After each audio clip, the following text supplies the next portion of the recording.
வணக்கம் நேயர்களே, தந்தி செய்திகளை வழங்குவதற்காக உங்களுடன் இணைவது நான் பார்த்திபன் சின்னசாமி. இந்த தொகுப்பிற்கான டாப் 10 செய்திகளை முதலில் பார்க்கலாம்.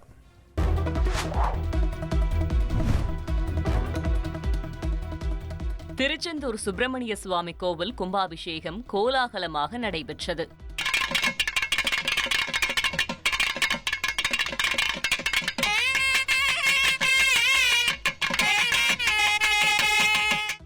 ராஜகோபுர உச்சியில் நடந்த சிறப்பு பூஜைக்கு பிறகு கும்ப கலசங்களுக்கு மகா கும்பாபிஷேகம் நடைபெற்றது. தமிழில் மந்திரங்கள் முழங்க தங்க குடத்தில் இருந்த புனித நீர் ராஜகோபுர கலசத்தில் ஊற்றப்பட்டது.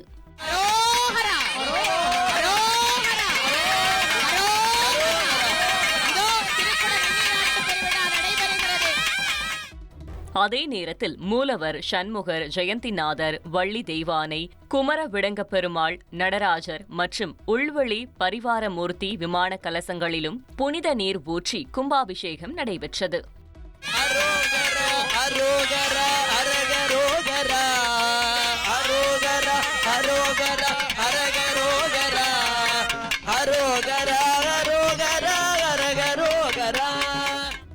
வெற்றிவேல் முருகனுக்கு அரோகரா என கோஷம் எழுப்பி பக்தர்கள் கும்பாபிஷேகத்தை கண்டுகளித்தனர். இதைத் தொடர்ந்து பக்தர்கள் மீது 20 ட்ரோன்கள் மூலம் புனித நீர் தெளிக்கப்பட்டது.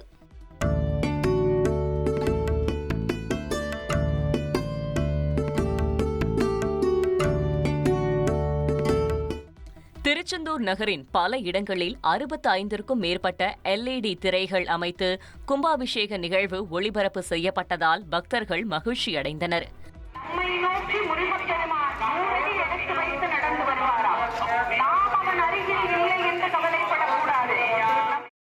16 ஆண்டுகளுக்கு பிறகு நடைபெற்ற கும்பாபிஷேகத்தில் ஜப்பான், கனடா, இலங்கை உள்ளிட்ட வெளிநாட்டு பக்தர்களும் கலந்து கொண்டு முருகனின் பேரருளை பெற்றனர்.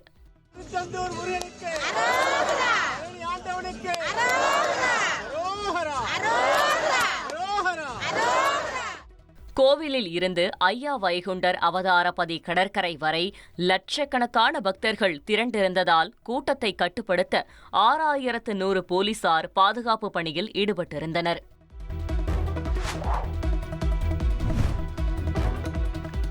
தமிழகம் முழுவதும் சாலை மேம்பால பணிகளுக்கு 7500 கோடி ரூபாய் ஒதுக்கீடு செய்யப்பட்டுள்ளது. தமிழ்நாடு அரசு வெளியிட்டுள்ள அரசாணையில் 3268 கிலோமீட்டர் நீளத்திற்கு பல்வேறு பணிகளை மேற்கொள்ள நிதி ஒதுக்கப்பட்டுள்ளதாகவும் தெரிவிக்கப்பட்டுள்ளது. தமிழ்நாடு அரசின் நிதிநிலை அறிக்கை மற்றும் நெடுஞ்சாலைத்துறை மானிய கோரிக்கையின் போது அறிவிக்கப்பட்ட திட்டங்களை செயல்படுத்த நிதி ஒதுக்கப்பட்டுள்ளதாகவும் கூறப்பட்டுள்ளது. இதில் தமிழ்நாடு முழுவதும் 14 புறவழிச்சாலைகள் அமைக்க 1713 கோடி ரூபாயும், ஆற்றுப்பாலம் சாலை விரிவாக்கம், மழைநீர் வடிகால் பணிகளுக்காக 250 கோடி ரூபாயும் ஒதுக்கப்பட்டுள்ளது.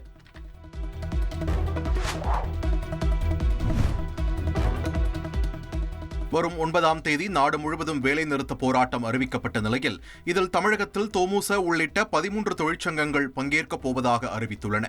சென்னையில் செய்தியாளர்களிடம் பேசிய தொழிற்சங்க நிர்வாகிகள் இந்த அறிவிப்பை வெளியிட்டுள்ளனர்.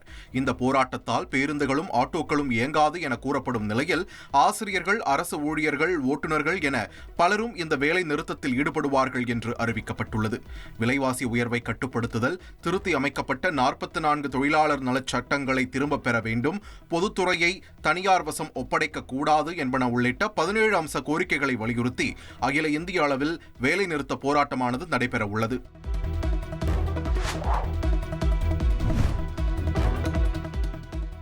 தமிழகத்தில் 500 அங்கன்வாடி மையங்கள் மூடப்பட்டுள்ளதாக வெளியான செய்திக்கு அமைச்சர் கீதா ஜீவன் மறுப்பு தெரிவித்துள்ளார். தமிழக பாஜக தலைவர் நயினார் நாகேந்திரன், ஓ பன்னீர்செல்வம் ஆகியோர் தமிழகத்தில் 500 அங்கன்வாடி மையங்களை மூடுவதற்கு கண்டனம் தெரிவித்து அறிக்கை வெளியிட்டுள்ளனர். கடந்த 4 ஆண்டுகளில் கூடுதலாக 44 அங்கன்வாடி மையங்கள் புதிதாக திறக்கப்பட்டு தற்போது 54,483 அங்கன்வாடி மையங்கள் செயல்பட்டு வருகின்றன. குறைவான பயனாளிகளுடன் உள்ள 2 மையங்களை இணைக்கவும், தூரத்தில் உள்ள மையங்களை பயனாளிகளின் வசிப்பிடத்திற்கு அருகிலேயே அமைக்கவும் புள்ளி விவரங்கள் சேகரிக்கப்பட்டு வருகின்றன. புள்ளி விவரங்கள் சேகரிப்பு தமிழ்நாடு அரசின் பரிசீலனையில் மட்டுமே உள்ளதால் இந்த மறுசீரமைப்பு இன்னமும் நடைமுறைப்படுத்தவில்லை என்றும் அமைச்சர் கீதா ஜீவன் தெரிவித்துள்ளார். தற்போது 54,483 குழந்தைகள் மையங்கள் செயல்பட்டு வரும் தருணத்தில் 501 மையங்கள் மூடப்பட்டுள்ளன என்ற செய்தி உண்மைக்கு புறம்பானதாகும் என்றும் குறிப்பிட்டுள்ளார்.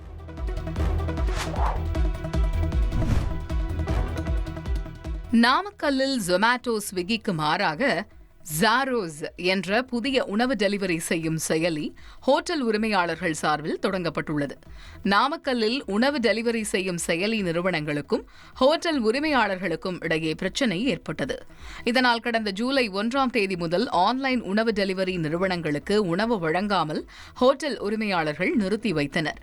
இந்நிலையில் நாமக்கல்லில் ஜாரோஸ் என்ற புதிய உணவு டெலிவரி செய்யும் செயலி ஹோட்டல் உரிமையாளர்கள் சங்க தலைவர் ராம்குமார் தலைமையில் துவக்கப்பட்டுள்ளது. இதில் சுமார் 50க்கும் மேற்பட்ட ஹோட்டல் உரிமையாளர்கள் பங்கேற்றனர். நடிகை நயன்தாராவின் ஆவணப்படத்தில் இடம்பெற்றுள்ள சந்திரமுகி பட காட்சிகளை நீக்க கோரிய மனுவுக்கு பதிலளிக்க ஆவணப்பட தயாரிப்பு மற்றும் நெட்ஃபிளிக்ஸ் நிறுவனங்களுக்கு சென்னை உயர்நீதிமன்றம் உத்தரவிட்டுள்ளது. டார்க் ஸ்டுடியோ தயாரித்த நடிகை நயன்தாராவின் ஆவணப்படம் 2024ஆம் ஆண்டு நவம்பர் மாதம் நெட்ஃபிளிக்ஸ் OTT தளத்தில் வெளியானது. இந்த ஆவணப்படத்தில் தனது தயாரிப்பு நிறுவனத்தின் அனுமதி பெறாமல் நானும் ரவுடிதான் பட காட்சிகளை பயன்படுத்தி உள்ளதாக கூறி ₹1 கோடி இழப்பீடு கேட்டு நடிகர் தனுஷ் தரப்பில் சென்னை ஹைகோர்ட்டில் மனு தாக்கல் செய்யப்பட்டது. இந்த வழக்கு நிலுவையில் உள்ளது. நயன்தாரா ஆவணப்படத்தில் அனுமதி பெறாமல் சந்திரமுகி பட காட்சிகளை பயன்படுத்தி உள்ளதாக கூறி AP இன்டர்நேஷனல் நிறுவனத்தின் சார்பில் மேலும் ஒரு மனு தாக்கல் செய்யப்பட்டுள்ளது. அந்த மனுவில் ஆவணப்படத்தில் சந்திரமுகி பட காட்சிகளை நீக்க கோரியும் ₹5 கோடி இழப்பீடு கேட்டும் நோட்டீஸ் அனுப்பியும் இன்னும் அவற்றை பயன்படுத்தி வருவதாக குற்றம் சாட்டப்பட்டுள்ளது. ஆவணப்படத்தில் சந்திரமுகி பட காட்சிகளை பயன்படுத்த தடை விதித்து ஆவணப்படத்தின் மூலம் ஈட்டிய லாப கணக்கை சமர்ப்பிக்க உத்தரவிட வேண்டும் என்றும் மனுவில் கோரப்பட்டுள்ளது. இந்த வழக்கை விசாரித்த நீதிபதி செந்தில்குமார் ராமமூர்த்தி மனுவுக்கு 2 வாரங்களில் பதிலளிக்கும்படி டார்க் ஸ்டுடியோவுக்கும் நெட்ஃபிளிக்ஸ் நிறுவனத்திற்கும் உத்தரவிட்டுள்ளார்.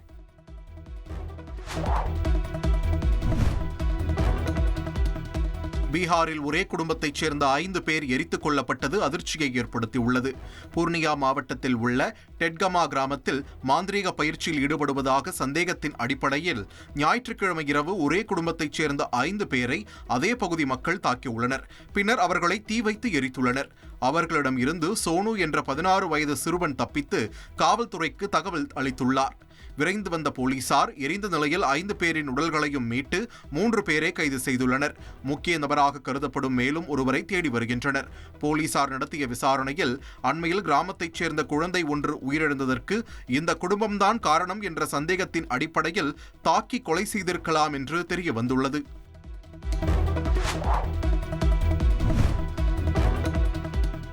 நடிகர் மகேஷ் பாபுவிற்கு நில மோசடி வழக்கில் நுகர்வோர் ஆணையம் நோட்டீஸ் அனுப்பியுள்ளது. ஹைதராபாத்தை தலைமையிடமாக கொண்ட தனியார் ரியல் எஸ்டேட் நிறுவனத்திற்கு ப்ரமோஷனில் ஈடுபட்டதற்காக அமலாக்கத்துறை அதிகாரிகள் அவருக்கு ஏற்கனவே நோட்டீஸ் அனுப்பியுள்ளனர். இவ்விவகாரத்தில் தனியார் ரியல் எஸ்டேட் நிறுவனம் திட்டமிட்ட நிலங்களில் உரிய அரசு அனுமதிகளை பெறவில்லை என்றும் மேலும் நிறுவனத்தால் முதலீட்டாளர்களுக்கு பணம் திருப்பி வழங்கப்படவில்லை எனவும் கூறப்படுகிறது. இதில் அந்த நிறுவனத்தின் ப்ரமோஷனில் ஈடுபட்டதாக மகேஷ் பாபு சுமார் ₹3.4 கோடி பெற்றதாக கூறப்படுகிறது. இதையடுத்து பாதிக்கப்பட்டவர்கள் ரங்காரெட்டி மாவட்ட நுகர்வோர் ஆணையத்தை அணுகிய நிலையில் மாவட்ட நுகர்வோர் ஆணையம் தனியார் ரியல் எஸ்டேட் நிறுவனத்திற்கும் நடிகர் மகேஷ் பாபுவிற்கும் நோட்டீஸ் அனுப்பியுள்ளது. இவ்விவகாரம் தொடர்பாக விசாரணை நடைபெற்று வருகிறது.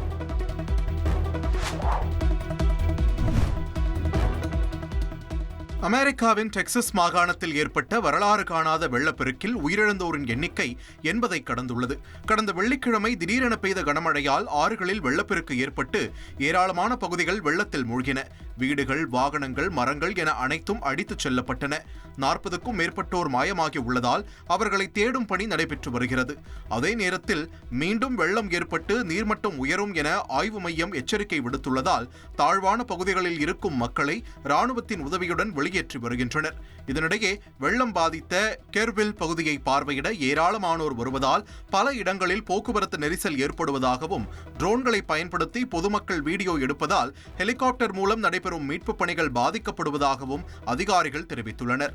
இதனால் வெள்ளம் பாதித்த பகுதிகளுக்கு செல்லவும் ட்ரோன்களை பயன்படுத்தவும் தடை விதிக்கப்பட்டுள்ளது. டெக்சஸ் வெள்ளத்தை தேசிய இயற்கை பேரிடராக டொனால்ட் ட்ரம்ப் அறிவித்துள்ள நிலையில் இந்த வாரத்தின் இறுதியில் நேரில் ஆய்வு செய்வார் என்ற தகவல் வெளியாகியுள்ளது.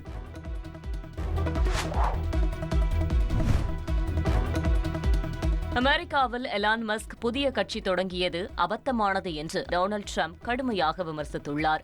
அமெரிக்க தொழிலதிபர் எலான் மஸ்க் அமெரிக்கா பார்ட்டி என்ற பெயரில் புதிய கட்சியை தொடங்கியுள்ளார்.